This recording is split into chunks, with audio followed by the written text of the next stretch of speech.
Just want to remind you guys, this episode is presented by PrizePicks. Download the app today. Use the code JUICE to get $50 instantly after you play your first $5 lineup.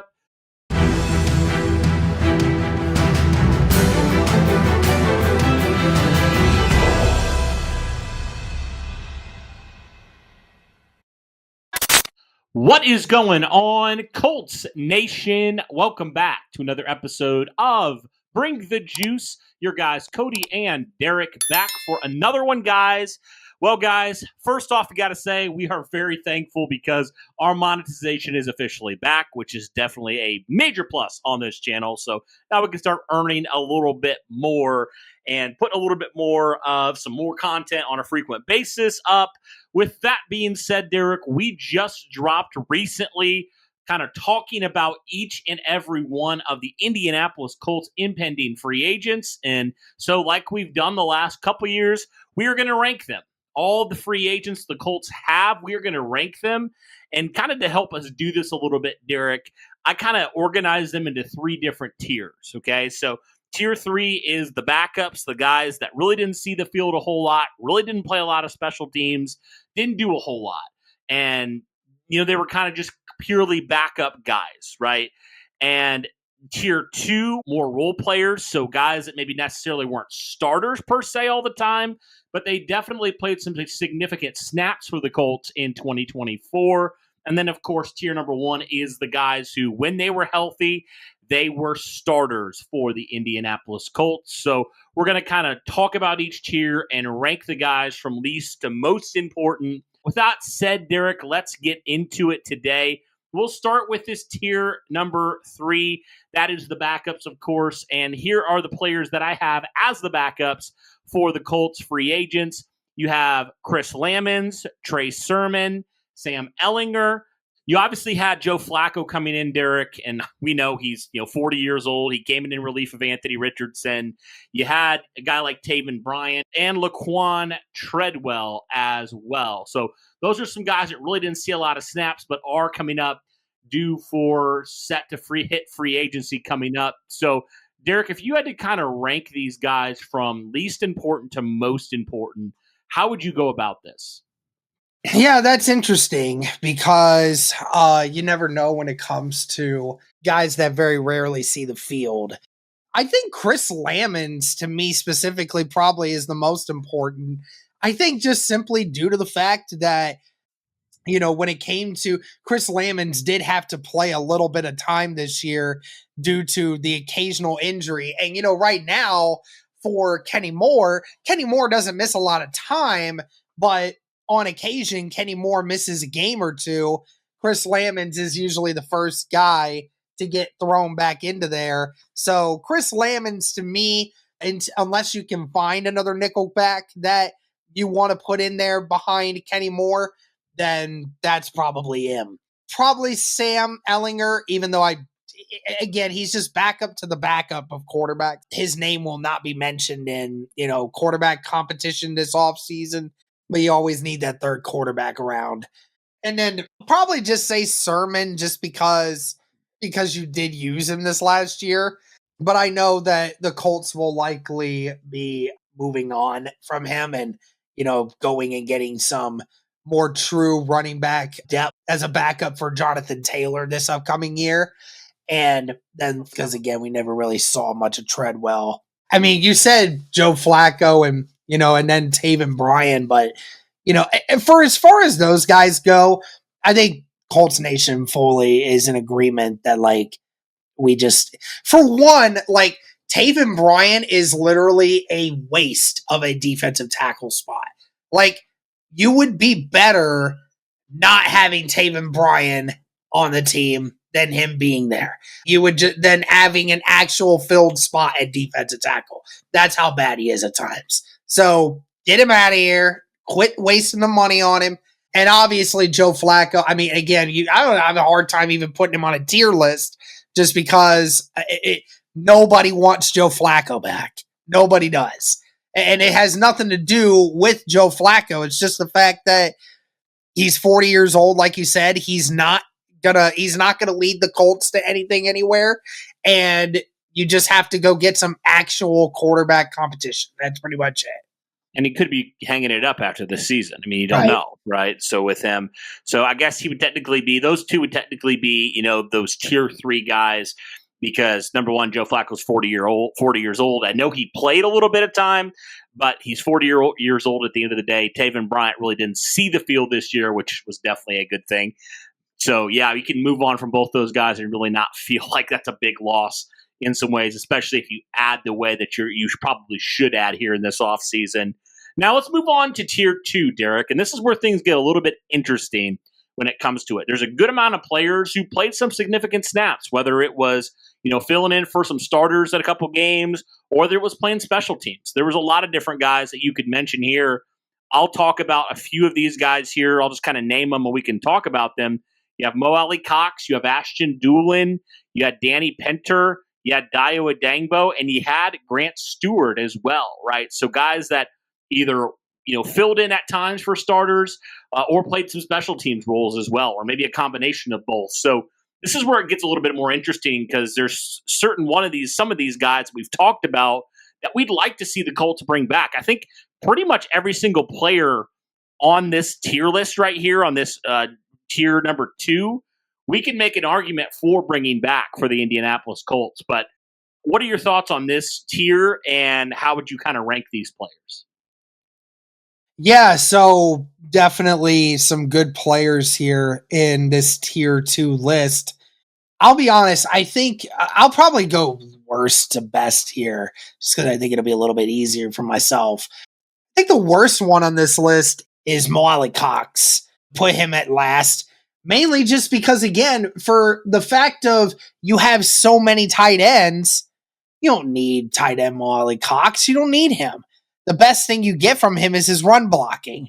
And if you want to get a run blocking tight end, that's fine, as long as you're willing to pay him, veterans minimum to keep him around, then that's fine.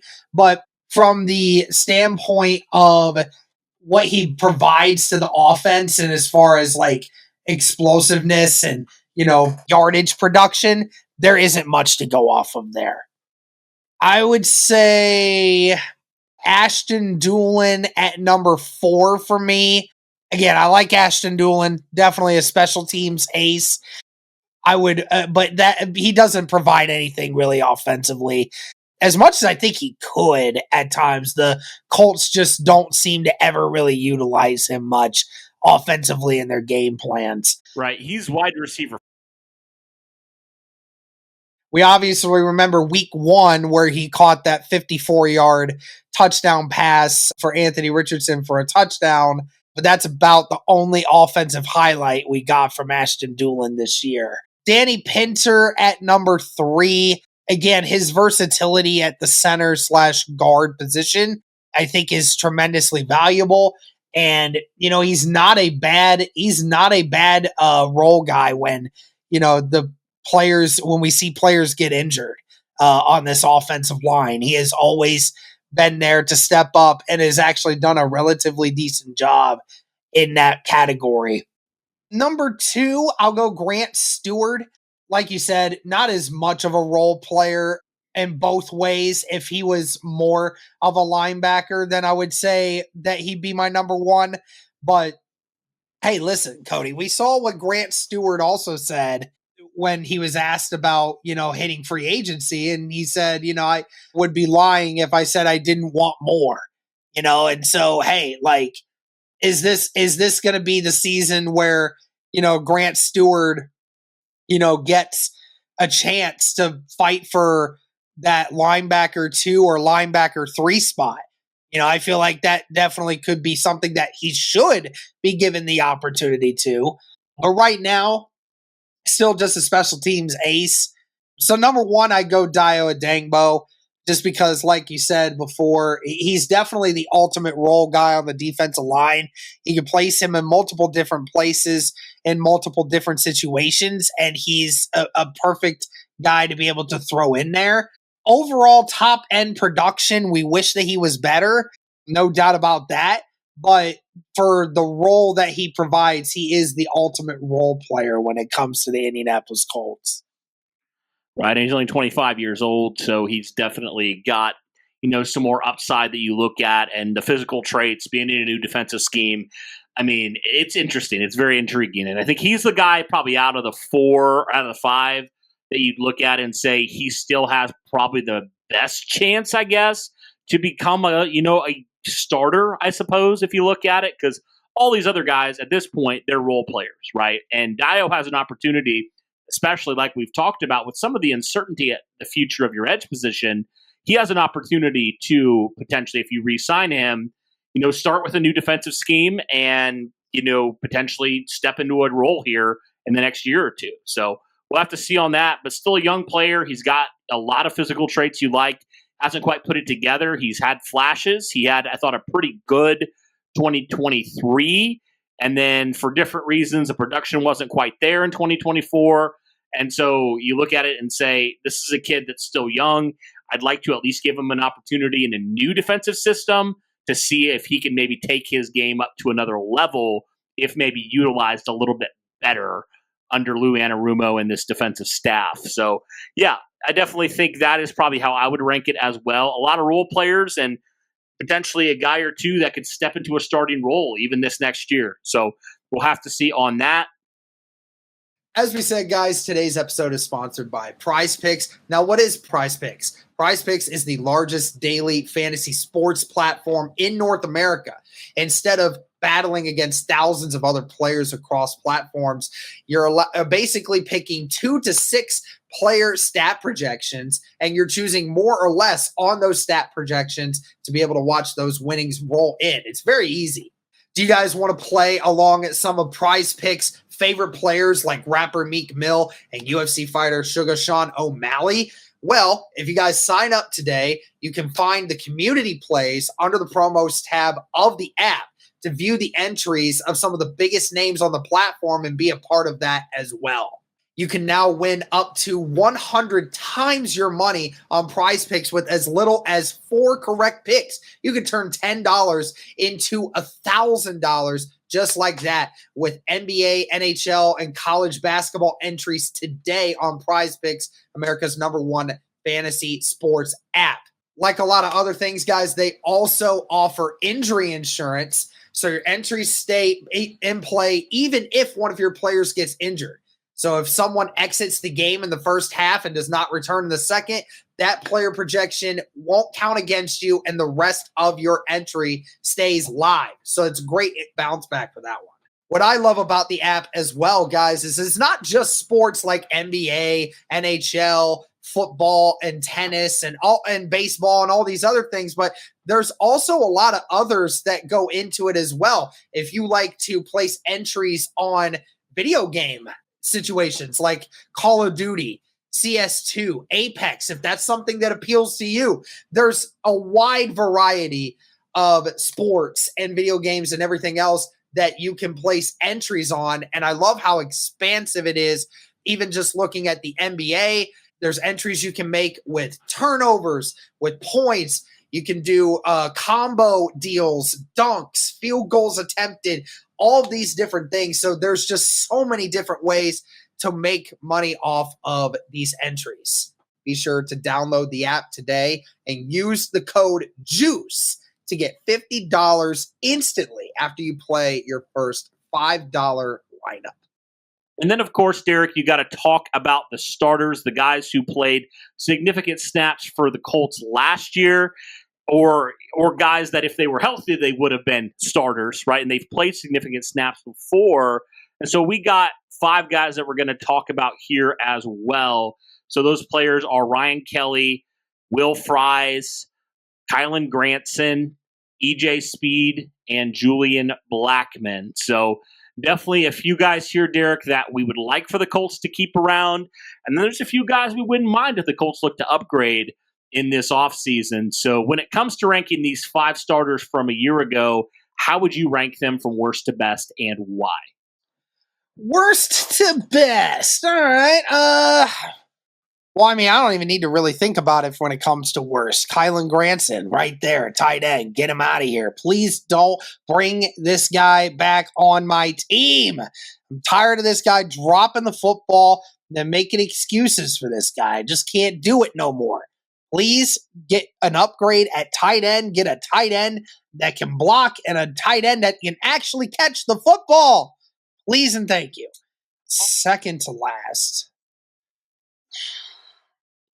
I'm going to go EJ Speed. I'm going to go EJ Speed here.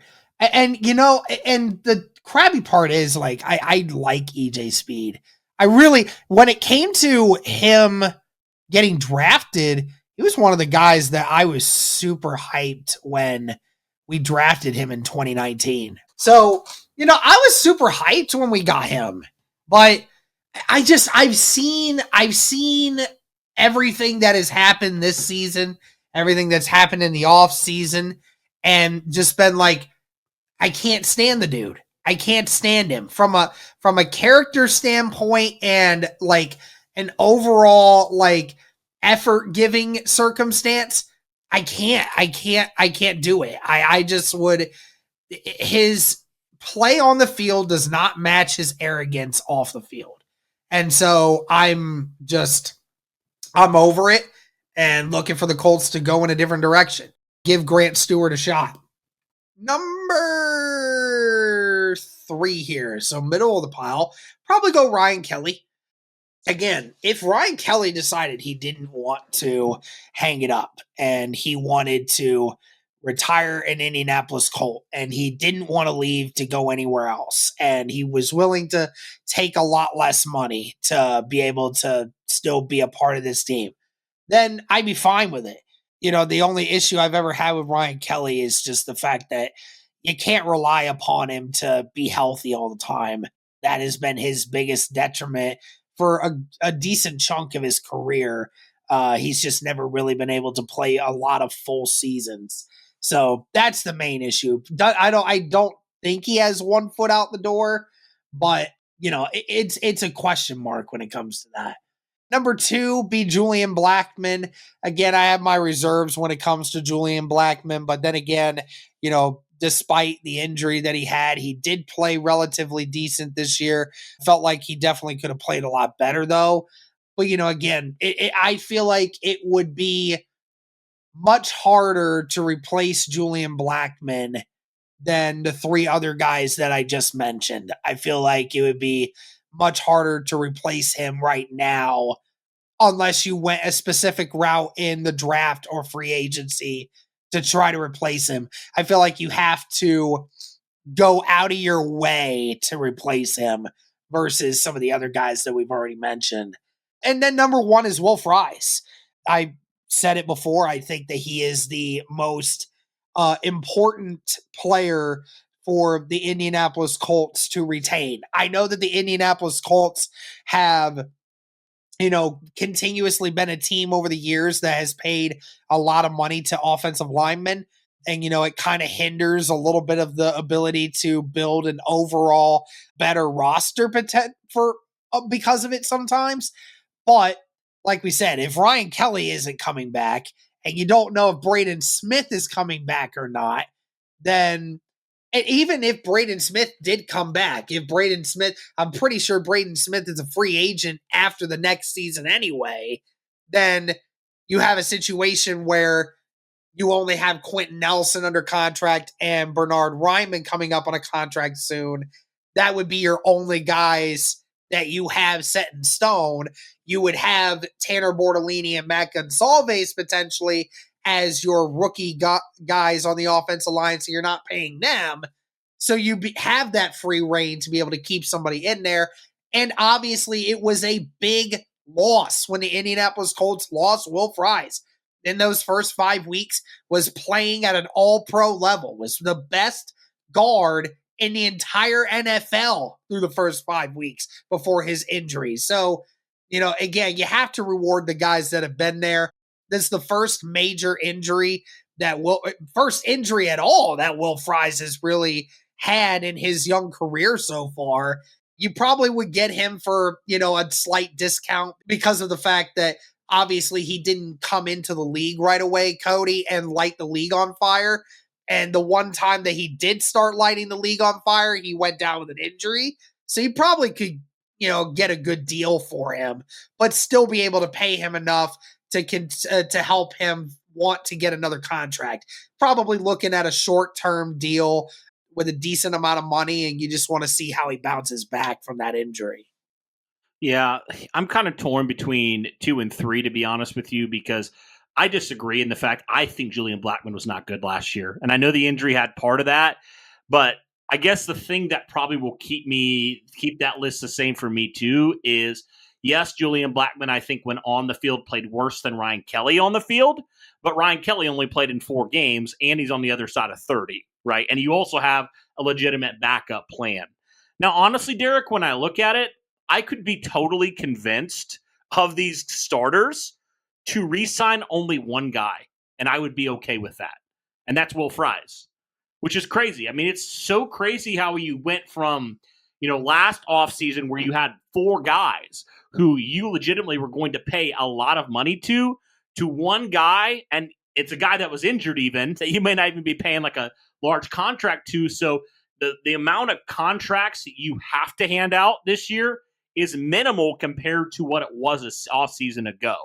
So I honestly could be fine with re-signing Will Fries of the starters and signing a couple role guys and go out and address it in free agency and the draft, because Julian Blackmon's been fine, but he also has dealt with his fair share of injuries. And I don't know about you, Derek, but I don't trust him to be the future at free safety. I really don't. Now, if you re-signed him, I wouldn't be mad, but I don't think that changes your plans about how you need to attack that position. I do think you still need to address it. So, yeah, there's a lot of guys that really haven't proven they can be long-term pieces on this team, or they're, over the hump in terms of their primes. So, yeah, that's kind of how I view it right now, right? Is really Will Fries is the only young guy that's played at a high level, and he got injured. So that's kind of where you're at when it comes to these free agents right now. So, I mean, I think if there's 2 guys I could re-sign right now, it'd probably be Will Fries and Dio Adangbo, like a must re-signs, if you know what I mean. Obviously, you'd like to have Grant Stewart back and some of those other guys. Like, I wouldn't mind having them back, but it is so much of a different free agent class in 2025 than it was in 2024, Derek. Yeah, it'll be very interesting to see where these guys end up. And you're right. Like we saw last year, you had Michael Pittman, you had Kenny Moore, you had Grover Stewart. I think there's even one that I'm missing. So, like, you had a lot of those big time contracts that you had to pay people last year. Yeah, you paid Buckner, you paid Zaire. Yeah, and you extended those 2 guys. So, like, yeah, you had a lot of that last year. And now, if you let go of a ton of these different players, or you get these guys coming in on really small contracts, which they should, then you're in a situation where you're gonna be able to have some more free reign to do stuff in free agency and in the draft and whatnot. And but you'll be able to have the ability to bring in the guys that are absolutely necessary. Yeah, and there's really nobody outside of those couple guys we mentioned that I think honestly are true difference makers in this free agent class for the Colts. So this is kind of the almost polar opposite of what it was a season ago. And I do think it's an opportunity here for, like you said, the Colts to potentially go out and bring some outside guys into their building, because a lot of their guys that they're retaining, it's not a lot of their core guys, really. So, yeah, we'll have to see when it comes to that. But that does it, guys, for our ranking of the Indianapolis Colts free agents. We had the 3 tiers of the backups, the kind of role players, and then the starters from 2024. Let us know if you agree or if you disagree on our rankings. We're curious. I'd be curious your guys' thoughts in the comments down below. Be sure, guys, to like this video, hit subscribe, turn on the notification bell, all that good stuff, so that you are in the loop when we drop fresh content. But, guys, that'll do it for this one. Thank you so much for tuning in. We greatly appreciate it. And as always, guys, go Colts.